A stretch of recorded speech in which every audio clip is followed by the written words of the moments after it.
Bismillahirrahmanirrahim. Assalamu alaikum students. Students, as we have been conducting lectures on the history of English literature and we have completed modern novelists in our previous lecture.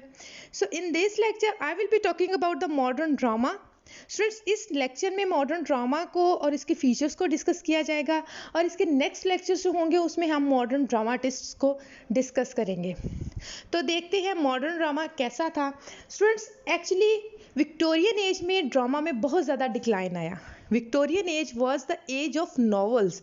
उन दिनों में novels लिखे जाते थे, novels पढ़े जाते थे। Theatre decline का शिकार था, प्लेज नहीं लिखे जाते थे ज़्यादा। बिल्कुल ऐसे ही जैसे Elizabethan age was the age of drama, इसी तरह विक्टोरियन एज नॉवेल्स की एज थी। तो लेकिन हम मॉडर्न एज में देखते हैं कि जितना ये ज़्यादा डिक्लाइन का शिकार था विक्टोरियन एज में, उतनी ही फोर्सफुली ये मॉडर्न एज में सामने आया, उतनी ही बूम पे आया, ये उतना ही उभर के सामने आया। लेकिन स्टूडेंट्स, प्रीवियस ड्रामास में और मॉडर्न ड्रामा में काफ़ी ज़्यादा फ़र्क था, बहुत ज़्यादा चेंजेस आए। जो एक ट्रेडिशनल व्यू था ड्रामा का, जो एक कन्वेंशनल और ट्रेडिशनल यू कैन से कि प्लॉट ड्रामा का होता था, जो उसका सब्जेक्ट होता था, जो उसके कैरेक्टराइजेशन होती थी, उनमें सब में चेंज आ गया मॉडर्न एज में आके। तो हमें ये देखेंगे कि क्या चेंज आया, कौन सी नई टेक्निक्स इंट्रोड्यूस करवाई गई। तो स्टूडेंट्स, सबसे पहले तो मैं आपको ये बताना चाहूँगी कि मॉडर्न एज में ड्रामा जो है वो 3 फेजेस में आता है। सबसे पहला फेज़ जो है वो स्टूडेंट्स, उसमें प्रोमिनेंट फिगर्स जो हैं जॉर्ज बर्नार्ड शॉ और जॉन गॉल्सवर्थ थे, और इन्होंने ड्रामास लिखे जो वो सोशल ड्रामास थे। उसमें सोसाइटी की प्रिवेलिंग कंडीशंस को डिस्कस किया गया, सोशल इश्यूज़ को हाईलाइट किया गया। और स्टूडेंट्स, इनको हम यू कैन से कि ये प्रॉब्लम प्ले टाइप के थे, सोशल प्रॉब्लम्स को जो है इसमें डिस्कस किया गया था। और दूसरा जो फेज़ है स्टूडेंट्स, वो आयरिश मूवमेंट उसमें हमें नज़र आती है। जो W.B. यीट्स हैं, उन्होंने इसमें ड्रामास लिखे और इसमें हमें नेशनलिज्म का जो है एलिमेंट नज़र आता है इन ड्रामास में। और जो थर्ड फेज़ है स्टूडेंट्स, वो T.S. इलियट का फेज़ है।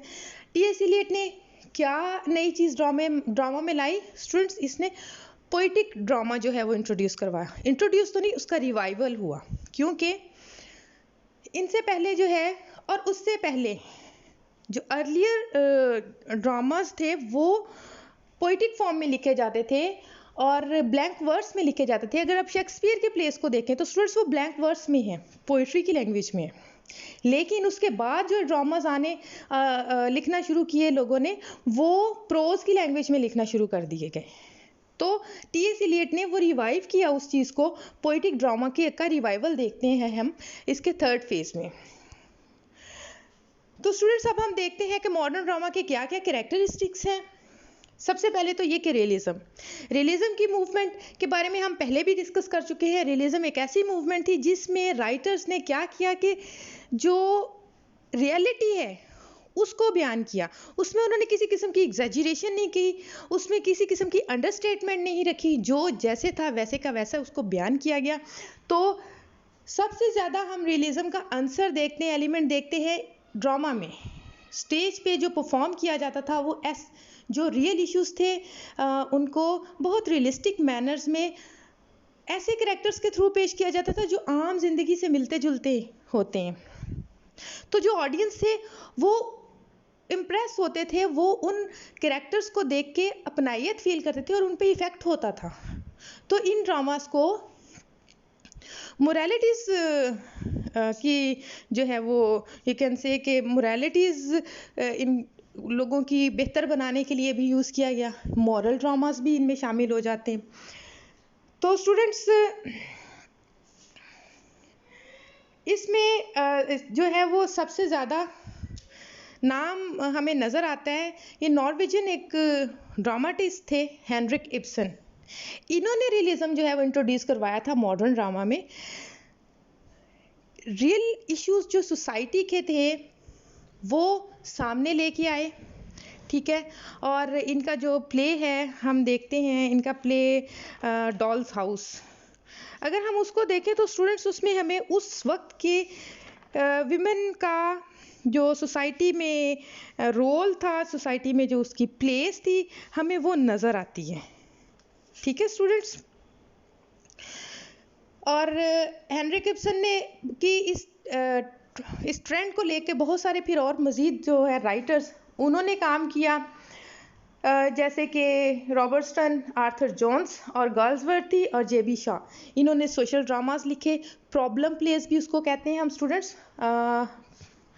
तो ये जो मॉडर्न ड्रामास हैं ये बाद में प्रॉब्लम प्लेस की शक्ल इख्तियार कर गए, और ये प्रॉब्लम्स प्ले डील किस चीज़ को करते थे?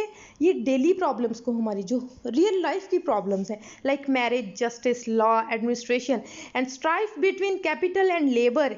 ठीक है, ये जो हमारे रियल इश्यूज थे, रियल प्रॉब्लम्स थी लाइफ की, उनको डिस्कस करते थे। और ये इनका पर्पस क्या था? रियलिज्म लाने का प्ले में, और रियलिस्टिक वे में इश्यूज को लोगों के सामने लाने का पर्पस क्या था? पर्पस एक्चुअली ये था रिफॉर्मेशन, रिफॉर्म करना सोसाइटी को, रिफॉर्मेशन लेके आना सोसाइटी में। तो हम लोग जो है हेनरी गिब्सन का, मैंने अभी आपको पहले भी एग्जांपल दी, डॉल्स हाउस जो है वो बहुत रियलिस्टिक प्ले है। उसमें उस वक्त की जितनी भी जो प्रिवेलिंग सोशल इवल्स थे, इवल्स कह सकते हैं या कंडीशंस कह सकते हैं, उन सब को जो है वो डिस्कस किया गया है। उसके बाद स्टूडेंट्स हम लोग देखते हैं कि मॉडर्न प्लेस का जो और कैरेक्टरिस्टिक्स में सेकंड नंबर पे आता है प्लेस ऑफ आइडियाज़।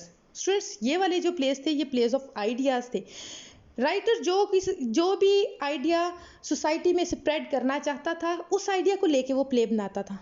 ठीक है, तो उस आइडिया को स्टेज पे लोगों को परफॉर्म करके दिखाया जाता था और सोसाइटी में वो आइडिया स्प्रेड किया जाता था। Modern drama was a drama of ideas rather than the action. The stage is used by dramatists to give expression to the certain ideas. ठीक है स्टूडेंट्स, ड्रामाटिस्ट थिएटर को स्टेज को use किस लिए करते थे? अपने आइडियाज़ को प्रमोट करने के लिए। तो ये जो है modern drama was the drama of ideas. और स्टूडेंट्स इसके अलावा इसके जो कैरेक्टरिस्टिक्स में ये है कि ये पोइटिक प्लेस जो है इसका रिवाइवल था। ये मैं आपको पहले भी बता चुकी हूँ कि टी.एस. इलियट ने पोइटिक प्लेस लिखना शुरू किए। इससे पहले प्लेस जो है वो प्रोज में लिखे जाते थे, लेकिन जो सबसे पहले शुरू में प्लेस थे, शेक्सपियर के प्लेस देख लें आप, जो है वो बाकी जितने भी उस एलिज़ाबेथन एज के प्लेस हैं या उससे पिछले प्लेस हैं सारे के सारे, वो पोइटिक लैंग्वेज में थे, ब्लैंक वर्ड्स में लिखे जाते थे, आयम्बिक पेंटामीटर में लिखे जाते थे। लेकिन जो है उसके बाद ये प्रोज की लैंग्वेज में लिखे जाने लगे, और जो टी.एस. इलियट है उसने रिवाइवल लाया पोइटिक ड्रामा में। और इसके अलावा इनके साथ स्टीफन फिलिप्स, जॉन ड्रिंकवाटर, यीट्स वगैरह भी हैं जिन्होंने पोइटिक ड्रामास लिखे। और इसके अलावा स्टूडेंट्स हम लोग मॉडर्न एज में हिस्ट्री और बायोग्राफी प्लेस देखते हैं। ठीक है, ये भी एक ट्रेंड है जो मॉडर्न ड्रामा में चला कि हिस्ट्री के प्लेस लिखे गए, जैसे जॉर्ज बर्नार्ड शॉ का सीजर और क्लियोपेट्रा है। और इसके अलावा ये हिस्ट्री के प्लेस के बहुत इम्पोर्टेंट और बहुत अच्छी एग्जाम्पल्स हैं स्टूडेंट्स। और उसके अलावा हम जॉन ड्रिंक्सवाटर का अब्राहम लिंकन देखते हैं, और मैरी स्टॉट है, ये भी हिस्टोरिकल प्लेस है। उसके बाद हम लोग स्टूडेंट्स देखते हैं कि इस मॉडर्न दौर में हमें कॉमेडी ऑफ मैनर नज़र आता है। अब कॉमेडी ऑफ मैनर में क्या होता है स्टूडेंट्स के एलीट क्लास के, जो अपर क्लास के अरिस्टोक्रेटिक सोसाइटी है, उसके मैनर्स को लेके कॉमेडी क्रिएट की जाती है। ठीक है, उसके मैनर्स को पे ये एक्चुअली सेटायर होता है अरिस्टोक्रेटिक क्लास के मैनर्स पे। तो हम लोग कॉमेडी ऑफ मैनर्स इसमें देखते हैं। इसमें जो है वो जो प्रोमिनेंट फिगर्स हैं वो ऑस्कर वाइल्ड है, मैगम है, और एन कॉवर्ड, ये सारे के सारे इन्होंने जो है कॉमेडी ऑफ मैनर्स लिखा इन दिनों में। लेकिन स्टूडेंट्स ये बहुत ज़्यादा नहीं लिखा गया, क्योंकि फिर आफ्टर वॉर जो है वो लोगों की जो मेंटल कंडीशंस हैं, उनकी साइकोलॉजिकल कंडीशंस जो हैं वो बहुत चेंज थी। वो कॉमेडी को एक्सेप्ट नहीं कर पा रहे थे। ठीक है, उनके लिए लाइफ एक बिल्कुल नथिंगनेस थी और ट्रेजिक सिर्फ उन उसमें ट्रेजेडी का एलिमेंट था उनके लिए, तो कॉमेडी उनके लिए एक फेवरेबल चीज़ नहीं थी। तो कॉमेडी इसलिए जो है वो कम लिखी गई, मॉडर्न एज में इतनी ज़्यादा नहीं हम देखते।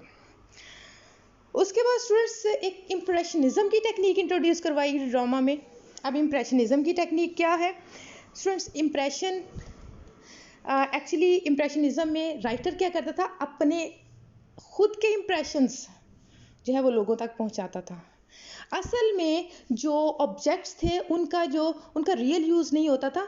असल में उन ऑब्जेक्ट्स को लेके जो राइटर के अपने इम्प्रेशंस थे, उन ऑब्जेक्ट्स से जो उसके अपने पर्सनल एक्सपीरियंसेस थे, उनको वो ऑडियंस तक पहुंचाने की कोशिश करता था। तो स्टूडेंट्स असल में लिटरल जो मीनिंग्स थे ऑब्जेक्ट्स के वो ना पहुंचाना, बल्कि उससे एसोसिएशन जो थी एक्सपीरियंसेस की और इमोशंस की, उसको एक्सप्रेस करना, ये इम्प्रेशनिज्म की टेक्निक थी।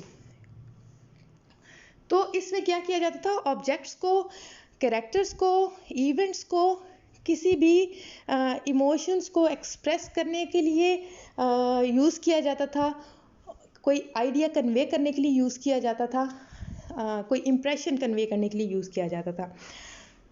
और उसके बाद स्टूडेंट्स एक्सप्रेशनिज्म की टेक्निक भी हम मॉडर्न ड्रामा में देखते हैं। It is a movement that tries to express the feelings of people rather than the objects and events.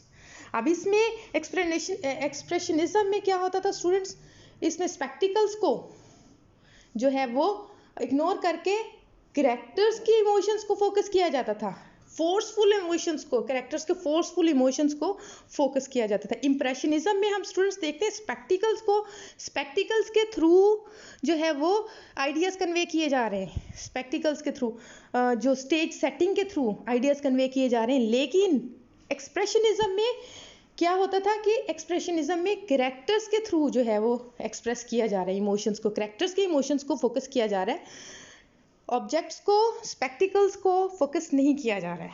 ठीक है, expressionism is another important feature of modern drama. It marks an extreme reaction against naturalism. इसमें ये naturalism के against एक जो है वो you can say के मूवमेंट थी। तो स्टूडेंट्स ये वाली मूवमेंट जो है जर्मनी में स्टार्ट हुई और फिर ऑल ओवर द यूरोप ये जो है फैल गई, और फिर मॉडर्न ड्रामाटिस्ट जैसे कि J.B. Priestley, C.K. म्यूनरो, Elmer rice, इन सब ने जो है वो मॉडर्न ड्रामा में एक्सप्रेशनिज्म की टेक्निक जो है वो अप्लाई की। तो स्टूडेंट्स ये सारा कुछ था मॉडर्न ड्रामा के बारे में, मॉडर्न ड्रामा के कैरेक्टरिस्टिक्स। आई होप कि आपको समझ आ चुके होंगे। अब नेक्स्ट लेक्चर में हम मॉडर्न ड्रामाटिस्ट्स को डिस्कस करेंगे। तो स्टूडेंट्स अगले लेक्चर तक के लिए इसको अच्छी तरह से समझ लें, और अगले लेक्चर तक के लिए अल्लाह हाफिज़।